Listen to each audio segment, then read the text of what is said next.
शेतकरी साधारणतः 56 लाखच्या आसपास शेतकऱ्यांचा आकडा आहे. शेतकऱ्याचा आकडा कमी जास्त होणार नाही, परंतु जी कर्जमाफीची रक्कम आहे जी 36,585 कोटी, त्यामध्ये निश्चित प्रकारे वाढ होऊ शकते. साधारणतः माझ्या प्राथमिक अंदाजानुसार, मी तुम्हाला करेक्ट म्हणत नाही, पण प्राथमिक अंदाज साधारणतः सोमवार मंगळवार आकडा तो समजेल, परंतु अंदाजे माझ्या माहितीप्रमाणे 40,000 कोटीच्या आसपास ती रक्कम जाईल. आणि निश्चित प्रकारे या राज्यातील या अडचणीच्या काळामध्ये माझ्या शेतकऱ्यांना कुठली निवडणूक समोर नसतानाही या राज्याचे मुख्यमंत्री देवेंद्र फडणवीस साहेब असतील, एकनाथजी शिंदे साहेब असतील, सुनेत्रावहिनी पवार साहेब असतील, या सर्वांचे एक राज्याचा शेतकऱ्यांचा प्रतिनिधी, राज्याचा कृषी मंत्री म्हणून मी या तिघांचेही आभार मानतो.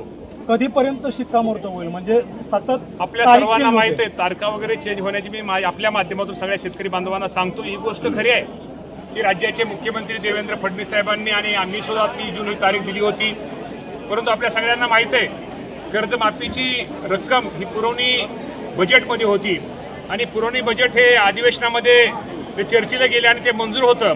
आणि ते मंजूर झाल्यानंतर त्याच्यावरती राज्यपालांची स्वाक्षरी होते. कदाचित 1-2 दिवसामध्ये राज्यपालांची स्वाक्षरी ही होणार आहे.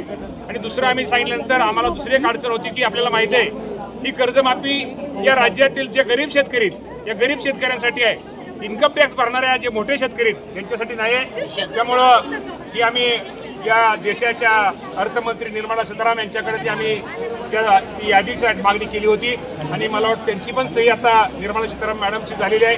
ती आता तो प्रश्न आमचा निकाल निघाला आहे. एक 4-2 दिवसांमध्ये आम्हाला ती संपूर्ण जे IT भरणारे शेतकरी आहेत, इन्कम टॅक्स भरणारे शेतकरी, त्यांची यादी आम्हाला मिळेल आणि राज्यपाल महोदयांची शेतकरी सही पण आता होईल. त्यामुळं शेतकरी कर्जमाफी आणि आता फक्त आकडे चेंज होतील, त्यामुळे 4-8 दिवस थोडे उशीर लागेल. कारण का आपल्याला माहिती आहे की मुख्यमंत्र्यांनी ज्या 2 अटी होत्या, महात्मा फुले कृषी कर्जमुक्तीच्या शेतकरी कर्जमुक्तीची आणि आपल्याला प्रोत्साहन ह्याची शेतकऱ्याची जे रेग्युलर कर्ज भरतात त्यांच्या, या दोन्ही अटी राज्याचे मुख्यमंत्री यांनी शिथिल केल्यामुळं त्यामुळे निश्चित प्रकारे आता थोडं यादीमध्ये थोडं कमी जास्तपणा होईल. परंतु लवकरात लवकर, मी माझ्या माहितीप्रमाणे लवकरात लवकर, मी तर फक्त तो नक्की ऑगस्ट उघडणार नाही, जुलैच्या अगोदरच माझ्या शेतकऱ्यांना कर्जमाफी मिळेल असा 100% आम्हाला एकंदर अंदाज आहे. आणि ती माफी मिळण्यासाठी आमच्या सगळ्यांचा, राज्याचे मुख्यमंत्री आणि आमच्या